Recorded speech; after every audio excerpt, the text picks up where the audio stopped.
I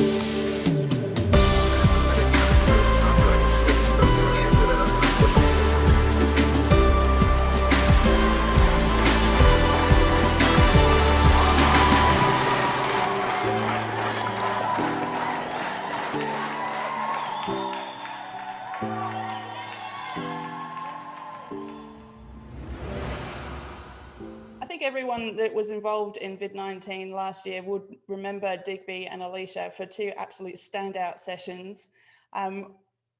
I certainly know they're easily in my top two, and I'll count them 1 and 2. You can fight over who was better. But when I thought about VID21 this year, I was like, who do I want to come back? And these two guys were top of the list again. And I thought, rather than getting them back separately, I'll get them back together. Because what they've done since their VID19 session last year is actually started to do something pretty cool. They actually created this epic podcast vlog called What's on Your Mind.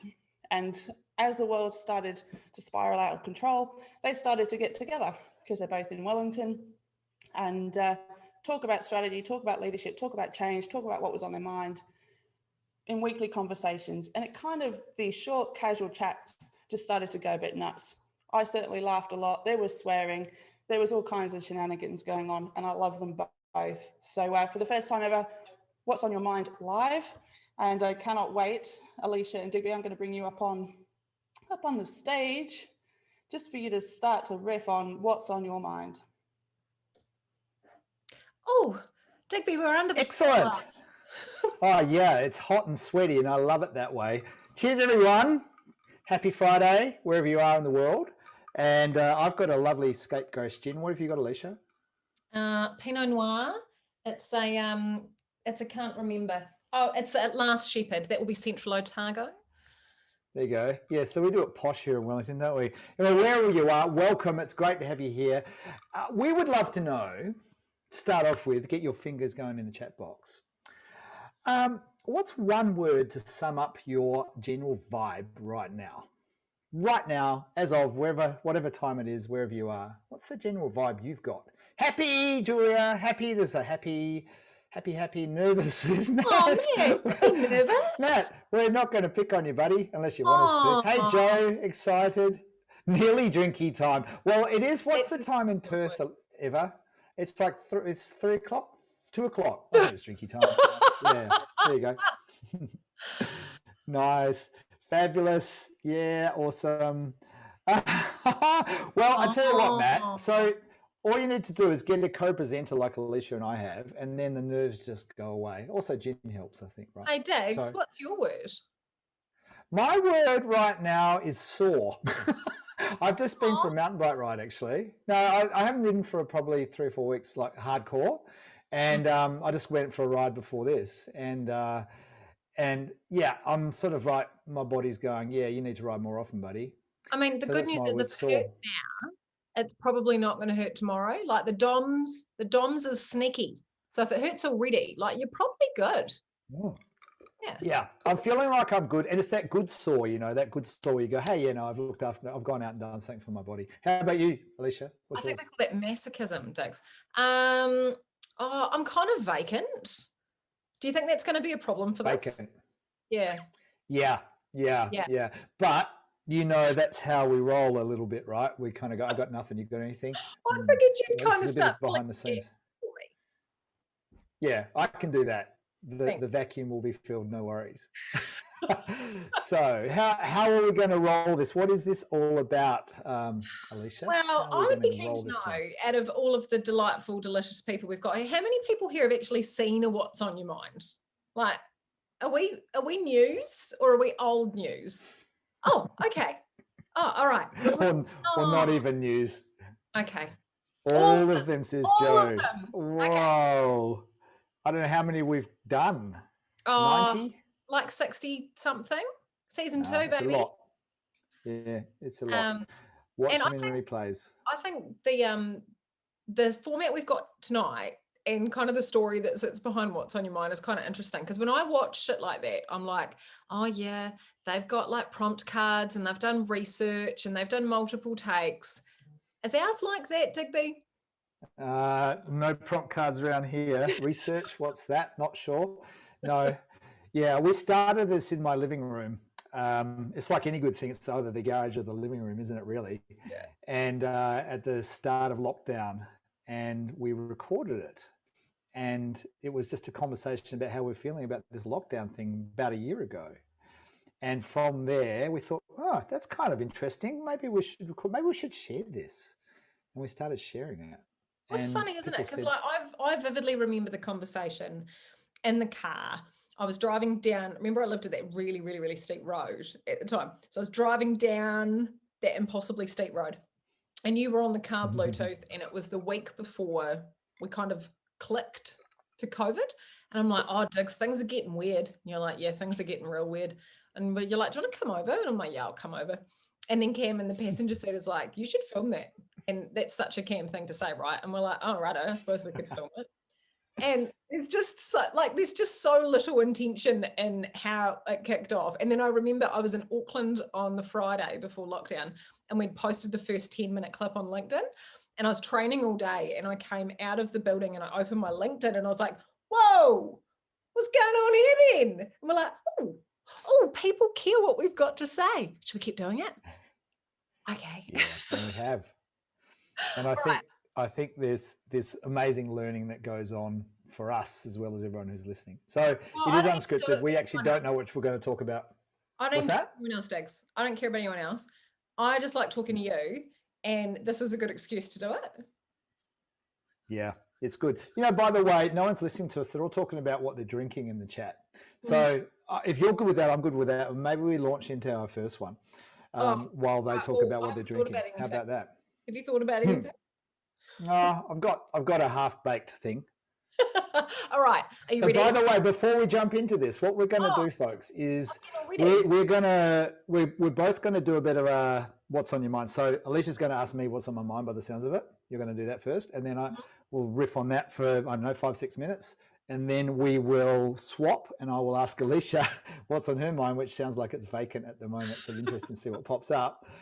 And then we're going to ask you what's on your mind, folks, and we're going to riff with you on that stuff. And so that is our plan over networking drinks for the next little while. By the way, when Alicia mentioned Cam, that's Cam Fink, who's like the third member of this team, who is the guy behind the scenes who pulls all these videos together. So love you, Cam, wherever you are. I'm not sure he's on here at the moment. He is currently in managed isolation in Christchurch. There you go. Yeah. He is back in New Zealand, Mel. Yeah. He's got about another week to go. Yeah. Yay. Yes. All right. Okay. So, who's going? I was getting all psyched up, and then you like cut me off at the knees, Digby. Killed you. All right. Like. There's only one thing you have to ask me, right? Yeah. Okay. You ready? I'm ready. Are you guys ready? I'm waiting till the time when you're ready. Okay, Mel's so ready. So ready. Digby Scott. What's on your mind? Oh God, I love the tension. All right, so I was down in Queenstown this week. That's just right. Not sticking any. Yeah, it was kind of nice. It's a bit of time out. And I was walking past this sign. You know what slacklining is? No. It's slacklining. So slacklining is kind of like tightrope walking, but you're only like a foot above the ground, and the rope thing that they walk on is loose. It's not tight. So, and sort of kind of like you tie it between two trees, and it's kind of loose and it swings, and you got to sort of balance on it, and it's quite cool. Right? It's quite. How do you balance on it if it's loose? I don't get it. That's the trick. But anyway, I don't want to talk about the technicalities of slacklining. Oh no, hang on. Are you on like a harness? No, you're only like a foot above the ground, right? So you're not going to hurt yourself, and it's usually on grass, so you're fine.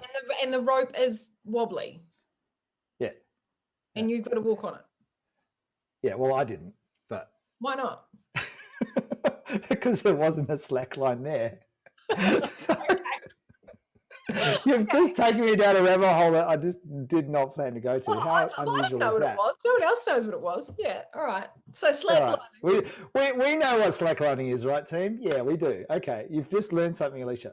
Anyway, so there's this park where I just let Alicia talk. Yes, there was this park where they do slacklining, and there's these beautiful trees and this grass, right? And there was a sign, and the sign says, "Welcome, slackliners."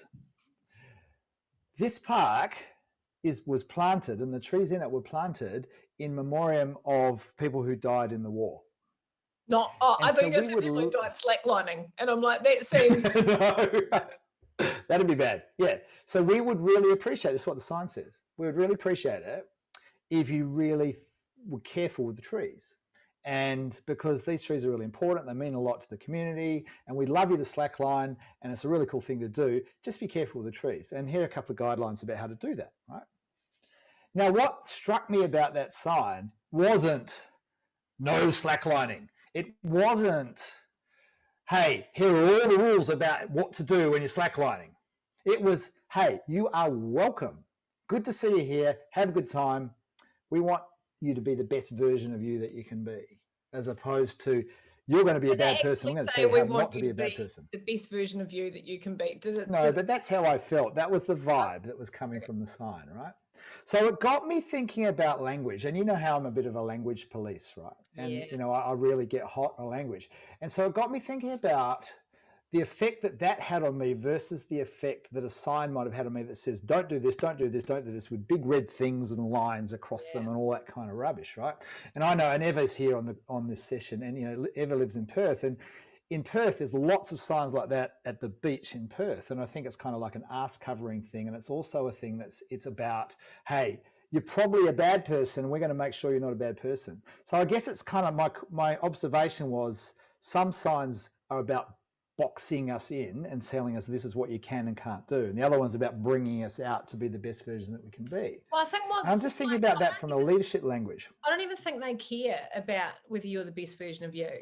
Like, I don't care if you're the best version of you. The data tells us that if we put on the sign, don't insert activity here, our brains are now thinking about insert activity here. So if I read a sign that says, like, don't smoke, break bottles, steal, and stab people here, my brain thinks about smoking, breaking bottles, stealing, and stabbing people.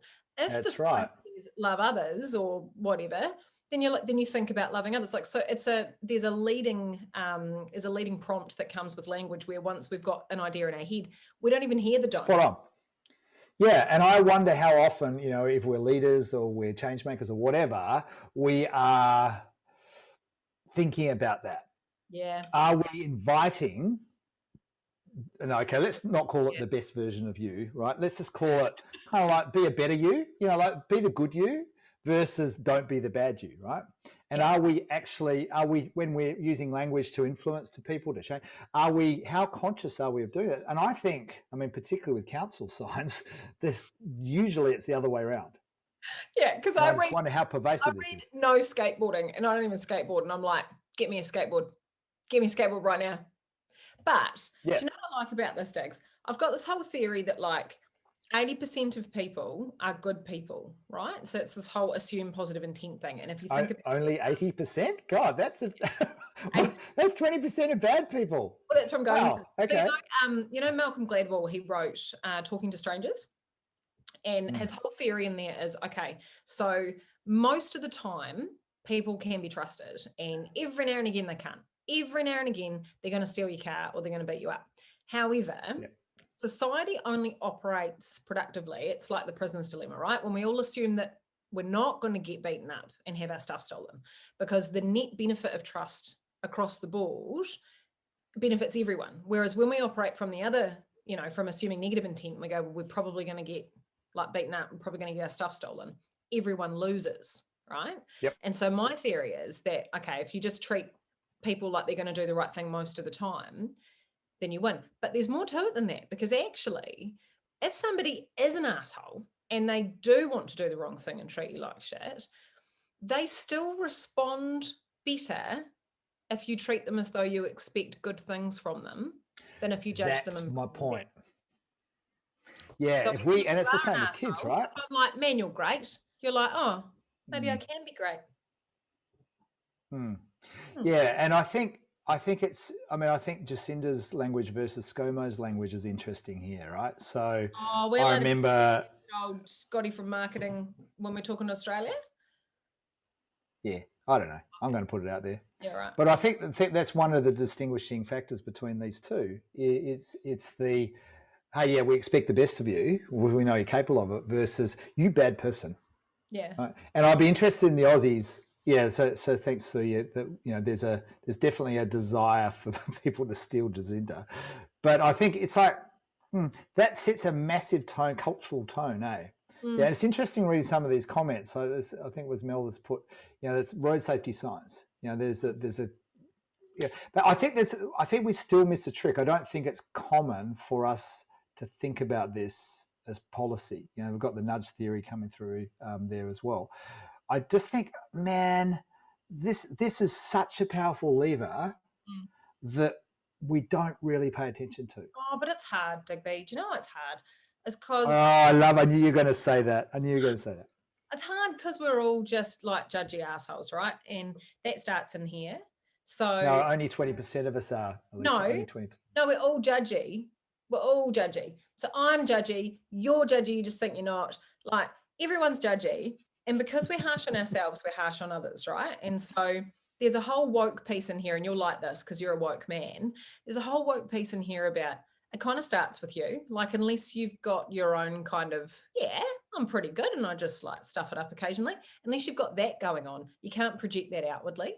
And so if you've got leaders that aren't operating from a place of like knowing their own shit, then they can't treat anybody else like that either. Do you know that Julie's just written the best comment I've seen so far? What? Alicia's judgy about being judgy. Judgment inception. No, but actually, where you can't extend. What's that? If you don't have it here. No. I think that's right. It's like you can't change unless you kind of see it in yourself. I get that. I totally get that. But also, where are we taking this? No, well, because I haven't finished with this. You know, if you think about that whole language thing and how you nudge people's behavior and the negative and the positive, have you said that whole thing about how if you want people to change their behavior, you shame them by peer pressuring them positively? So the best way to get people to reduce electricity consumption is to put a letter in their letterbox saying, you know, your neighbours will reduce their electricity by 20%. And everyone's like, oh. Or it's those signs, is it Sydney, where they're like 9 out of 10 people that ride Sydney public transport pay their fares? And that is norming, Louisa. Yeah. Yeah, it's interesting actually because I've been doing a slightly experiment in the similar vein where I've been starting with the Changemakers community. I've been doing member profile interviews where I'm shoulder tapping because I only just started. I'm just getting some seed capital going. I'm shoulder tapping people in the community that seem to be really leaning into the ethos of Changemakers and like the behaviours that we want to see, etc. And I'm going, hey, don't really care what results you're getting, but I'm bet you're getting good results. I love your behaviours, and I want to profile you, I want to interview you, I want to get you live in a conversation that everyone else can see. And the message really that I'm wanting to hear is this is what great looks like here. And now I don't know whether, because there's definitely is guilting the word? I don't think it's guilting, but it's something about upholding what's good. Yeah, positive reinforcement. I've only done 2, and I want to kind of run it for another few months just to see what comes out of this. It's like, is this actually going to change people's engagement and how they show up by doing this kind of like little leverage thing, you know, just by highlighting one person's behaviour? Have you seen the Lego? It will. Have you seen the Lego? Everything is awesome. No, start singing Everything is Awesome and we'll just be singing it all night. Nah, I'm not doing that shit. But in the Lego movie, this is basically the gist of it, right? Like they take this super normal dude and they're like, you're really special. You can do amazing things. And he's like, what? Are you serious? And they're like, yeah, you're actually amazing in there. And he's like, bloody hell. And so off he goes and B's amazing because everyone told him he was. So he's like, well, I guess I have to. I'm the boss guy. Turns out he's just like your average dude. But because everyone said he was special, he bought into it. There's a lot to be said for that. Yeah. Sounds like the placebo effect en masse. Actually, placebo effect right there. Like, so I see a quote in the chat, a Dan Gregory quote. Love Dan Gregory. Let's elevate smart people. But what if we artificially inflate stupid people? Is that a problem? I think we do it all the time, don't we? Yeah. I'm a bit nervous about that. They elevate themselves. Yeah. You know what? I'm feeling like, you know how what we do at the end of these What's on Your Minds is we kind of go, turn to the camera and we ask a really profound question, right? Now, Why is that don't you or me? Be poignant. Okay. Profound question. I want to bring it back to the language thing. Yeah. And my question would be, how conscious are you of your language and how it's influencing the outcomes you want? And what might you tweak in your language to shift? And I'm talking about you, not the person that's sitting next to you, not your boss, not your clients, you. What might you shift? We'd love to know. Put your answers in the chat. That's a hard question to answer in the chat. Well, what would I shift? It's probably with my kids more than anything. Is it the don't language? Yeah, I'm quite accusing. Like, where's your lunchbox? Who hasn't done this? Who hasn't done that? Yeah, I see myself doing that with my kids all the time. Yeah. I'm not seeing anything in the chat. Maybe it was too hard a question. Here we go. Focus on curiosity. It's that open kind of. Tell me more about that. What's going on? Job, isn't it so? Who knows? I like that. Who knows? Yeah. So if you don't have a view, ask a question. Yeah. I do that a lot. I've got a few. I'll tell you what, it's a pain in the ass. You should try having a phone call with this guy team. He's all like, "Oh, what's going on for you? What's that about? Blah blah blah." It's like none of your business. I'm just lazy. I just actually want to learn. I don't have anything to say, so I'm just going to ask you questions. That's right. That's all I do. I was trained as a coach, remember? So why, Mel? Yeah, I think so. There's something about that, but I also think that when you're asserting something is what's the language that you're using. Weary of passive language. Oh, nice. I like that. Why don't we just let that one run for a bit and then we actually switch focus, because it might be what usually happens if we do a couple in a row, we tend to build on each other, right? So my phone's ringing. That's bad behaviour. You're such a professional. It's just you're like, such oh, a pro. what's on your mind? We were halfway through and then we're Light mode. Yeah, righto, mate. No. Light mode. Okay. So I'm gonna turn the tables and do what I do all the time, which is ask a question. And the question is, Alicia, what's on your mind? Alicia McKay. Do you want the honest truth? Don't think you're capable of anything else, to be honest. I mean, that's kind of what I want to talk about. Like, I think everyone is a bit cool. Everyone I've been talking to, many people I've been talking to at the moment are a bit fucked. And that comes out in one-on-one conversations where I'm like, how are you? And they're like, honestly, I'm drowning. I'm drowning. I'm not good. Right. But if you interact with these people in a group environment at work, you see how they're going online, you would never know, right? They've got this illusion of competence that's so clear that unless you grab them like I do over a lunch or a coffee or on the phone, I go, yeah, but how are you really? And they're like, oh, mate, I'm just holding it together, right? And I know this is long, but what's on my mind is, why do we have to do that? Why do we have to inwardly fall to bits and outwardly be like, hi, welcome, so nice to see you. Let me illustrate my competence to you. What's that about? That's a great question. I could ask you the question, what do you think? But that's just being totally facetious. Yes, it is. So I think top of mind response to that is public identity versus private identity. And I think particularly a lot of us on this call would have a public identity to uphold, right? And if we're in any position where we are perceived to be someone of importance or someone that's relied on or whatever, then that's a public identity that we shape. And there's stuff at stake in our minds, at least, if that public identity is at odds with the private identity in a way that means that the public identity is fake. You know? So if we're just holding it together, then public identity can't be seen to do that because people rely on us, right? And so there's this tension. We kind of go, ugh. So that's my top of mind response to that there's a risk by saying, hey, I'm not holding it together.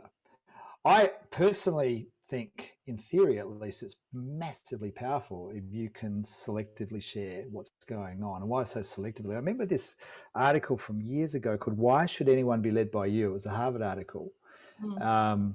And it was really good question, right? Why should anyone be led by you? And what they talked about was you want to selectively show your weaknesses. And this idea that show us that you're human rather than just this superwoman or superman sort of thing. And I think that's the middle ground, is to go, yeah, actually, this is hard. Actually, I wrote a blog about it a couple of years ago called This Is Hard. It's amazing when people say this is hard. It's a long answer to your question because I'm just kind of filling in some space going, I don't actually really know. But let's use that as gristful in the middle. Your initial response about the public needs to, if people knew we were falling apart, there'd be a loss of credibility or a loss of reputation or a loss of something. Yeah. There's something implicit in that, is that, competence and vulnerability are incompatible. There's an assumption at odds.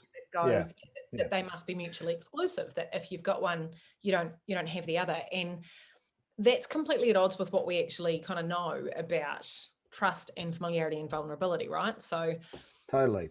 If you look at those, is it Stephen Covey's elements of trust? And one of them is familiarity. So what's really troublesome is that you need connection to trust someone. Like, you need to have some sense of familiarity with them.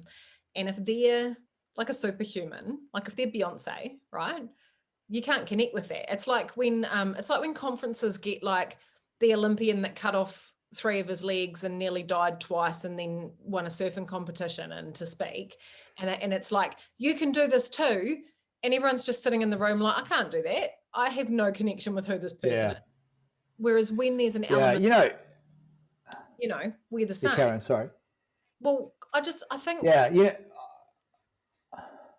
we're denying something. We're denying, by having that, you've got to have the veneer of having it together in order to be a credible leader. Yeah. We are missing out on an opportunity to genuinely help people get each other. I guess that's what makes me saying. Yeah, no, I love it. There's something, it's a bit left field, but I watched the Lady Gaga doco on Netflix a couple of months ago. I didn't really know much about Lady Gaga. Yeah, she's great, right? And I'll tell you why I think that. Yeah, chill, chick. So, all I really knew about Lady Gaga before that doco was this freak.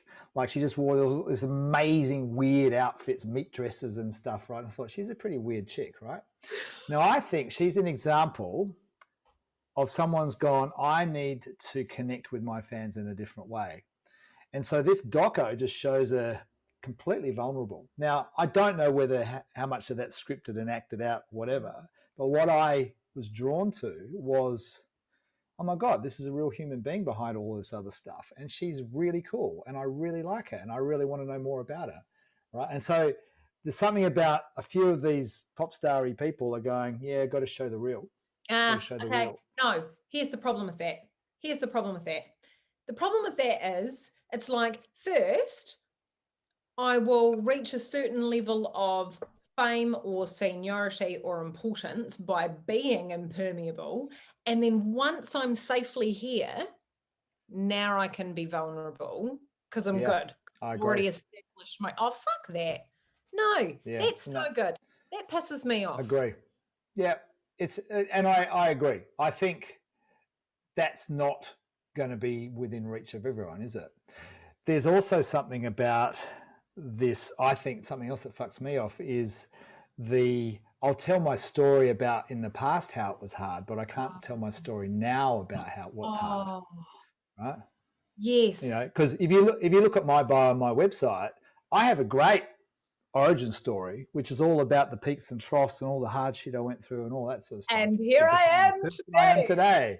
Yeah. And that's right. I am this amazing person because of all the shit I went through. Yeah. But that's also fake, right? Because it's not the full picture. And I think there's something about, so coming back to your original question, it's a really good question. What makes it okay? Because we know it's powerful. What makes it okay to be vulnerable in the moment? Because that's it, Diggs. It's the real time suffering.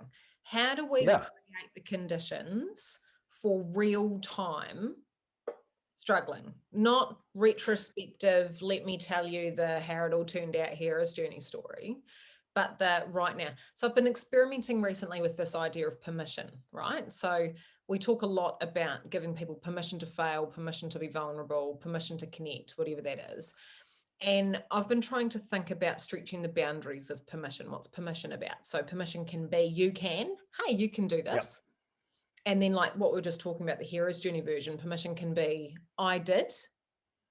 But I think the most powerful version of permission is I am, right? Yeah, or you are. Currently having a hard time. How are you? And people go, oh. That's something to sit with, eh? It's funny, right? Because we're both going through some pretty challenging shit at the moment. You and me. And yeah, and someone said to me a couple of days ago, you're not yourself. Yeah, I'm thinking of you, I love you, you're not yourself at the moment. And I thought, I wonder what they're expecting me to get back to, right? Yeah. I'm like, they might be disappointed because I don't think I'm going back to that version of me. You know, I think there's a something about going through this challenging crucible that is, there's a version of me that's going to emerge. And the only way to do that is actually to shed some skin and to be vulnerable. Do you know what sits off with me about that whole you're not yourself thing? And the idea that you will, even becoming something new, is that it doesn't accept the transition. That version of identity doesn't accept that the muddy bit, the messy bit, the transition bit is part of you. It's like, oh no, that's the bit in between people. Or myself is the good me and then I'll be the new good me. Why can't yourself include just sometimes I feel like shit and I don't want to do this today? Yeah, that's right. And in fact, I might not want to do it anymore. And it's really interesting because I think you're right about the not accepting transition. I think, and maybe we come back to your original question, that if we have this persona that we're trying to hold up, or people, someone wrote social expectation or something like that in the chat. If we're saying, oh, this is the version of me that people expect, and that's my responsibility or whatever, it's really hard to move away from that. And I think what we need to give ourselves permission to do is to go, I'm ever evolving, right? And that means transition and transformation, and that is not easy shit, right? And I think that there's something in the language about that. Here's today's version of fucked up. Tune in next week for next week's edition of what I'm trying to fix. Yeah, that's right. But you know what I reckon? I'm just going to chuck it in there. Like, I think we fear that when we go, oh, I'm really fucked at the moment, that we're going to make people uncomfortable with our fuckedness, right? So if you're like, Alicia, how you going? I'm like, I'm fucked. I wouldn't say that because I don't want to make you uncomfortable. But I feel like when you ring me up and you're like, Alicia, how you going? And I'm like, I'm fucked. That gives you permission to then go, oh my God, me too. Right? Like we're creating an environment that makes people okay with their own fuckedness. And every day that we come to work or we go to lunch and we pretend we're fine when we're fucked, we are sending the message to other people that they're not allowed to be fucked either. And I'm done with it. I'm with you. So what do we do about that? What do we do instead? Right? So, hey, we're in the lift and the boss is in the lift and I'm the boss, and then we're all getting in the morning. G'day, boss. How you going? I'm fucked. Yes, that's it. That's what I want. No, don't make that face at me, Digby Scott. I think this is a very simple answer. It's like most complicated things. It's a very simple answer. Just say the truth. Like human 101. When someone asks you a question, what can you say? How you feel and what you are. Like, don't be a dick about it. You can be polite. You probably shouldn't say fucked in all environments. You can say fucked here. But what if you actually said the truth and everybody just said the truth and it was like a Jim Carrey movie and the world got better, sunshine and roses, profit? Yeah, there you go. Maybe most of us would be out of business. Because that's a bit rude, isn't it? No. So, hey, okay. I would like to... World needs more truth. Yeah, what means? Yeah, I'm with you. True, practical truth. So, right. Alicia, wrap this up for us. Where are we taking this? What's the call to action? Taking this to, what do you think stops people from being able to be authentically, genuinely, factedly vulnerable in contexts that come with the expectation of competence? Why is it that we think you can't be both competent and fucked? And what do you think we need to do to show up a little bit differently so that others have the permission to do that too? We'd love to know.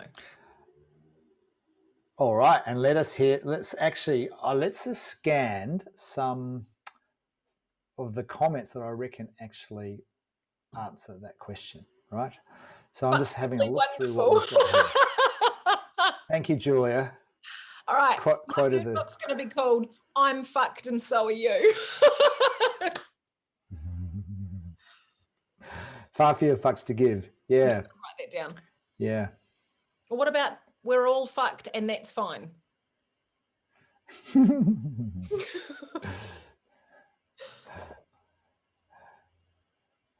Me is messy and that's okay. Yeah. Yeah. Oh, I'm looking at it, I'm just thinking like there's something about this is hard, and this is how I'm dealing with hard. I think that's quite helpful. That is helpful. Yeah. Like, so this is hard right now. What are you doing about that? Well, I've found that this. Yeah, and it doesn't mean how you don't be a whinger. What are you going to do about it? It's not so much that. It's like this is hard, and this is how I'm processing that hard, right? So I'm going for a walk every day, or I'm talking to my coach, or whatever it might be. There's something about this is hard, and this is how I'm working with it, or this is how I'm sitting with it, or something like that. Okay, no, that seems to be kind of practical, right? Yeah, because otherwise you get in a death spiral, don't you? It's like a negativity death spiral of like, let me tell you all my problems, and then people are like, you think that's bad? I'll let you tell me, and then you get into the like fucked at Olympics, and we don't want that. I love that, Digby. I'm fucked and that is so good. I'm going to take it and feel it and pretend it was mine and pretend that this didn't happen in a public forum. Like, it's not maybe recorded. It doesn't work if your answer is I'm fucked and, it makes me feel better drinking half a bottle of gin and taking it to bed with me and waking up in a full of my own vomit or something. You know what I think the worst thing is it's like, I'm fucked. Oh, well, here's 3 things you can do about that, right? I know that's kind of mansplaining, all that sort of stuff. Right? It's like, don't do that. Yeah. Don't do that. This is hard. Okay, tell me about the hard.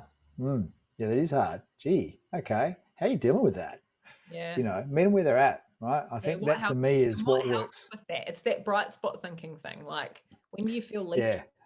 But let's be very careful, Digby. I'm sorry, I know we closed this one off and we're picking it up again. But let's be very careful with creating the assumption that fucked is a problem. That the goal is to get out of fucked as fast as possible, and that the goal is to focus on the activities that make us feel, just positive all the time. Because I don't think that's helpful either. Like the goal isn't just to get out of it. The goal is to get the value out of it. That's right. Nicely put. Well said. That's a pink sheet. No, that's awesome. I love that idea that, it's not wrong. Don't make it wrong or bad or spot to be in. It's okay. And also I love Danielle's comment here. It's fuck, but it's only fuck right now, not forever. My God. Yes. Yeah. And so I wrote, this too will pass, right? It's kind of like, okay, yeah, right now it's pretty damn hard. Yeah, okay, let's get a wider perspective. It's interesting actually. That's where other people are helpful, right? Because I have a book. I have a book for you, Alicia, that I'm dropping around tomorrow, and I'm raving about to everyone, right? Now, it's on phosphorescence on all wonder and things that sustain you when the world goes dark. So it's right in the theme of this conversation. Hey? It's a shiny book. Shiny, yeah, it's shiny.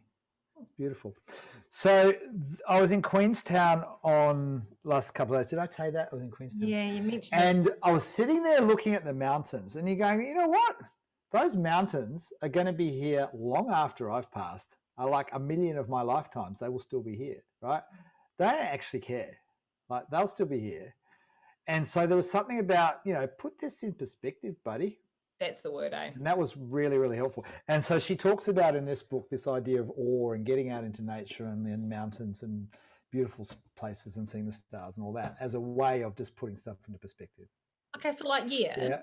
But also, sometimes I just need someone to be like, okay, yeah, but it felt like that last time. It never lasts for long. Or if I'm like, everything's fucked, my business is going to go down the drain. Yeah, your perspective. They're going to be like, how long have you been in business for? Has that ever happened? I'm like, yeah, no, I suppose not. And then, so I guess what I'm segueing into here, Diggs, is I don't think we can be fucked or not fucked or get perspective or not get perspective on our own. And I think it's all very well to go sit on your own in Queenstown and leave me here in Wellington and stare at the mountains and follow, bask in the presence of awe and perspective. But you know what? We shouldn't do this shit by ourselves.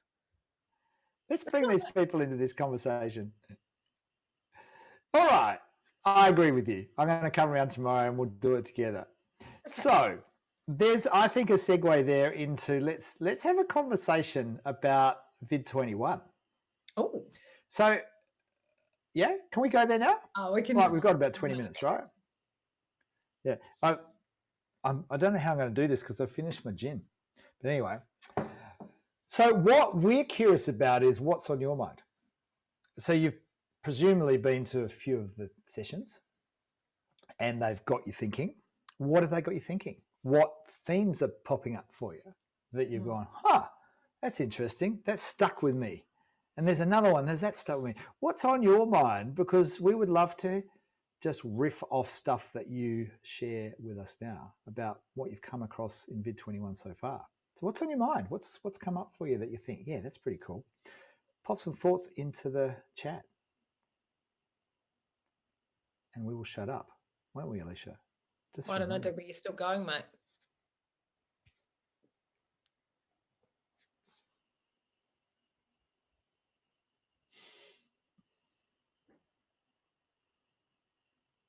No pressure, Sue. All right, Nosh. Nosh and Sue, bring it.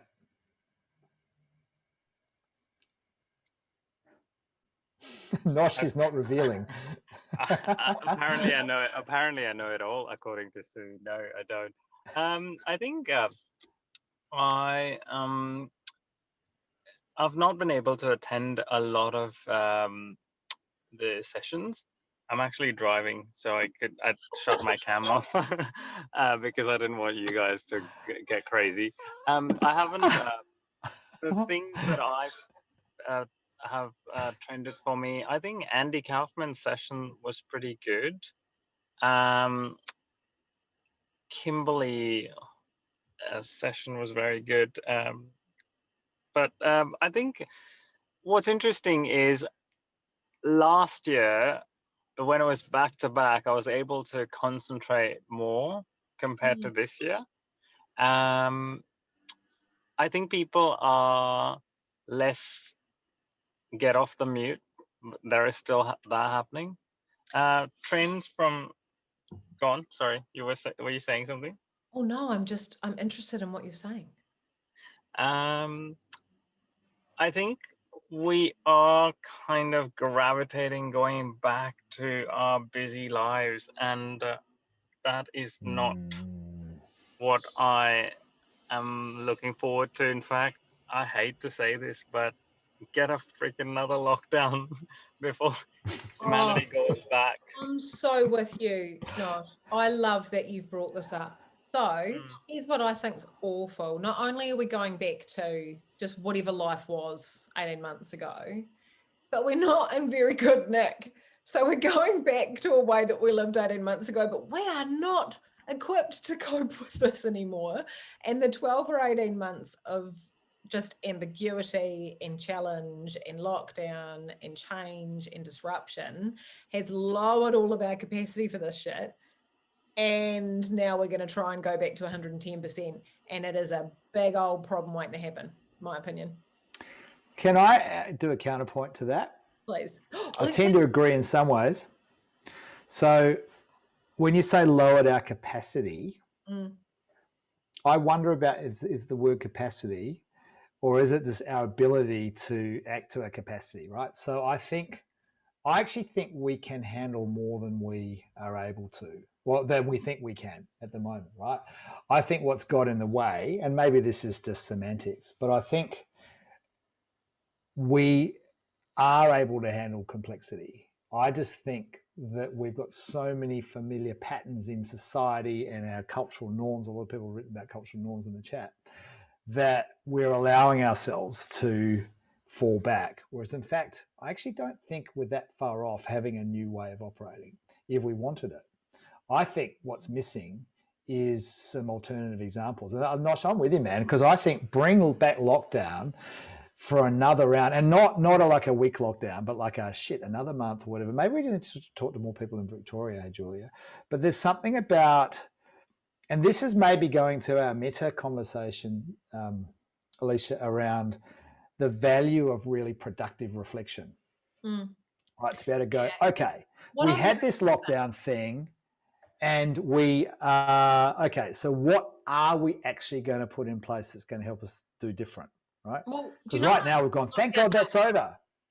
And that I think it's all the shoulds. What we're talking about when we talk about cultural norms, we talk about counterculture behavior, we talk about changing the way we live, changing expectations. What we're really talking about is shoulds and have tos. And how many of these shoulds and have tos are actually have tos, and how many of them aren't. And what lockdown did for us was go, hey, you know all those shoulds and have tos? No, they're pretty negotiable. And we're like, my talk was on that last year. That was exactly my talk last year. Yeah. So then we're like, okay, well, so if we can question that, because, all right, I need to tell you this story real quick. My friend Glenn has been giving me this metaphor all the time at the moment while I'm going through this tough time, and he's helping me through it. And he's talking about the bath, right? And he's like, Alicia, it's not that you can't cope with what you're not coping with. It's that your bath's already full. And so that's it. That's it. An extra bit. It's just sloshing over the ends. So you've got to drain a bit of the bath. You can't just keep adding the bits in. And I'm going, do you know what? Our baths are so freaking full of shoulds and have tos. And unless we talk to other people about what they're doing and how they're living and what their options are, we don't know any differently. The amount of times I talk to you and I'm like, I've got to do all these things. And you're like, okay, like when we moved and I was like, how am I going to pack? And you were like, Alicia, I pay the guy to pack. And I went, hold on, you can pay a guy to pack? And you're like, yeah, I always pay the guy to pack. And I was like, wow. And then I paid the guy to pack. I didn't even know that was an option until I talked to you. And if we're so like head down beavering in our own shit, we don't even know there are other options because we don't see different examples. I love that. I love it. Not that particular story. I mean, that is a great story, right? Because it shows how you shifted. But I think it's this idea of go out and find out what the alternatives, right? Go and look for people who are doing it. And I think there's a yearning for more simplicity, right? And so where are people living simply? Where are people going and doing it differently and still having a really rich life? But man, they just don't have all this shit going on. We went to the Kimberley for 3 months back about 7 years ago. And that was one of the best things in terms of that, coming back and going, don't need all this shit. And to be honest, I think we've still kept a high watermark of simplicity that is higher than when we left. And that's 7 years ago. So yeah, go out and find that stuff. Go and find people who are doing and living how you want to live, right? Yeah, and you know, it's funny you say that because sometimes I'll be like in a workshop with a leadership team or something, and they go, "Oh, we can't do that." And as the external person, I get to go, I actually know, I know an organisation exactly like you that's done that, and you don't know that because you haven't picked up and looked outside, but I know that. They're, oh, we can't outsource that. I'm like, such and such does. Yeah, but we're different. Right? So we can't do that Not because us. they're different to us, right? They're different. They're wired different. So no. So we can't do that. Go and have a look. See what we can learn. So that's really, really powerful. And I think that's why we connect so well, because you and I are really different, right? And so I always learn stuff from you because you just go, that's bullshit. Get out of your own bloody ass, mate. I've always said that deep down inside, I'm just an old grumpy dude. Yeah. You're just a other gender version of me who's 20 years younger, right? Am I the whole screen now? Oh, no, you're the whole screen. How delightful. Don't know what's going on. I tell you what, there's a lot of good stuff in the chat here that I want to riff off a little bit here too. So what do we got here that's jumping me? I like Mel, go on the beach. I want to live at the beach. Bought a house at the beach. That's really cool, right? There you go. So, and there's some big decisions that don't actually have to be that big when you get that clarity, right? You're going, oh, actually, this is what matters. Make some decisions, do it, right? There's always a cost. But if you think about, okay, what's the benefit? Digby, if there's one chat I've been having with everybody lately, it's you have a choice always. It's just that every choice comes with a cost. Don't ever tell me you don't have a choice. You've always got one. I love it. It's just that it comes with a cost and you're either willing to pay it or you're not. Well said. Yeah. And you're willing anyone to who risk says, it. Sorry. And you're willing to willing risk it. to Yeah. take that risk. Yeah, and the risk. Yeah. That's right, Nosh. The cost and the risk. Yeah. Yeah, there's something about the word courage, right? To me, courage is about, acting even though you're not guaranteed of success. And knowing that there's a risk of failure, right? You're still going to do it. You think about it and being willing to take that risk. This is where the Stoic wisdom, I think, comes in really strongly too. It's like, that if it all turned to shit, I'd still be okay. Yeah. And I think there's something about that which is really powerful. Well, because actually, if you look at your track record, every one of you, you always have been, right? So if you think about all the worst shit that's happened in your life, everyone here tonight, and some of the stuff that you're like, man, I don't know how I'd deal with that again if that came up again. Well, you would, because you always have. Nothing's killed you yet. It's always been fine. So you're probably going to be fine with the next batch of shit too, like history would suggest. Yeah, I love it. It's picking up on Joe Toon's point here. Choice is an experiment. I think experiments are a really good way to frame something like Mel. Okay, so Mel could go, we're going to move to the beach. You could frame that as a done deal, it's finished, so we're going to be there forever. Or you could say, we're just going to experiment with and see what happens. Yeah, there's a cost to this experiment, but man, there's a lot of upside potentially as well. It's an experiment, doesn't have to happen forever. When I moved to New Zealand after living in Perth and loving living in Perth, the thing that helped me come here was, let's just treat it as an experiment. Let's see what happens with my life here. Right? That's what awesome. I was about to say about that whole experiment thing. I'm like, this is just how I trick myself into thinking I need to be at the airport 15 minutes earlier than I do. It's not necessarily that it's true. It's just that it's useful, right? Yeah, that's awesome. I love the amount of engagement that's going on here. Awesome. That's so good. We've got about 5 minutes, Alicia. What do you want to do?